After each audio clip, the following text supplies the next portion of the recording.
Your nose starts bleeding. Your head pounds. You have exactly 4 minutes to live. And the worst part, you'll be conscious for most of it. This is what dying from Vecna's curse would actually feel like. Minute by minute, second by second, we're breaking down the real science behind the horror. What happens to your brain, your body, and why you can't escape. And I promise you, it's so much worse than you think, because Vecna doesn't just kill you, he makes you destroy yourself. It starts small, a headache, sharp, behind your eyes, then a nosebleed. You wipe it away, confused. Your vision blurs for just a second, and this is where it gets truly terrifying, because you're not having a stroke. You're not sick. Vecna just entered your mind, and your brain is already starting to break. Here's what's happening. Vecna is weaponizing your trauma. He's flooding your amygdala, that's the fear center of your brain, with every horrible memory you've ever buried. Your brain thinks you're in mortal danger. It triggers a massive stress response. Adrenaline dumps into your bloodstream. Your heart rate spikes to 150, 160 beats per minute. But that's not even the worst part. You blink and you're somewhere else. Not physically, you're still standing in the same room, but your mind, it's gone. Vecna has pulled you into a nightmare dimension, a twisted memory of your worst moment. And this is why a doctor would say, it's over. Because you can't tell what's real anymore. Your prefrontal cortex, the part that makes rational decisions, is being overwhelmed. It's like your brain's fire alarm is screaming, but the part that can turn it off is offline. Your friends are shaking you, screaming your name, but you can't hear them. To you, they don't exist. You're trapped in a hallway that stretches forever, or in your childhood home, or staring at someone you lost. The scariest part is, you will feel it every single second. Now imagine you can't even scream. Your body locks up, complete paralysis. Your muscles turn to stone. You try to run, nothing. You try to yell for help, your jaw won't move.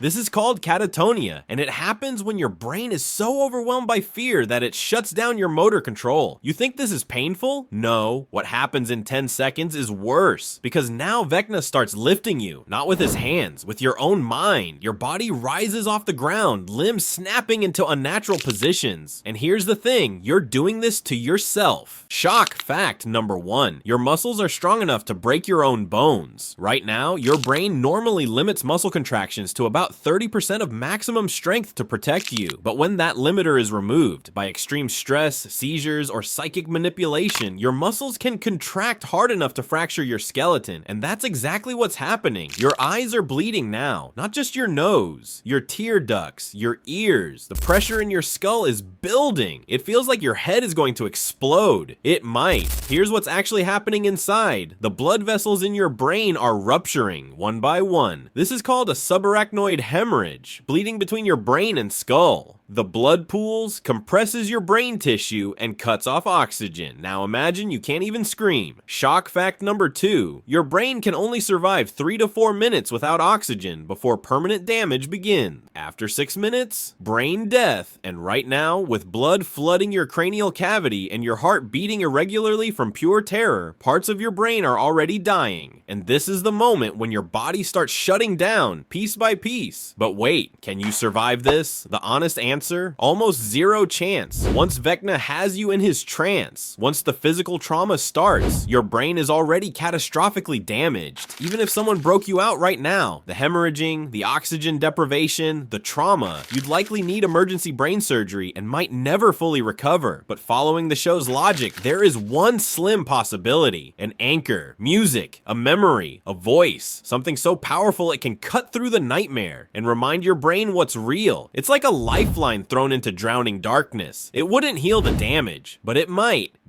interrupt Vecna's hold long enough for your prefrontal cortex to reboot, to remind you, this isn't real, that clock isn't real, that hallway isn't real, and maybe, just maybe, your brain can fight back, but you'd need that anchor now. Let's say you don't have it. No music, no anchor, no escape. This is the second that decides everything. Your spine begins to curve backward, slowly. You hear it cracking, vertebra by vertebra. Your jaw dislocates. Your eye sockets start to cave inward. It's not the monster killing you, it's your brain. Vecna is making your own body the weapon. The pain is beyond anything humans have words for. Every nerve is firing. Your heart is beating so fast, it's starting to fail. fail. Shock fact number 3. Extreme pain and stress can trigger neurogenic shock. Your nervous system overloads and your blood pressure crashes. Your heart can stop from pure terror alone. No physical damage needed. Vision, black. Hearing, gone. You don't feel your body anymore. The last thing you process before your brain shuts down completely is the sound of your own bones breaking. And then, nothing. Vecna doesn't just kill you. He makes you watch yourself die. Trapped, conscious, helpless. That's what dying from Vecna's curse would really be like. 4 minutes of your brain turning against you. 4 minutes where the only escape is a memory strong enough to fight a nightmare. But here's the thing. You hear the music and you think it's salvation. But sometimes music is just the last thing you'll ever remember, because the real nightmare isn't in the monsters. It's in how easily a person breaks and how fast. This is just starting.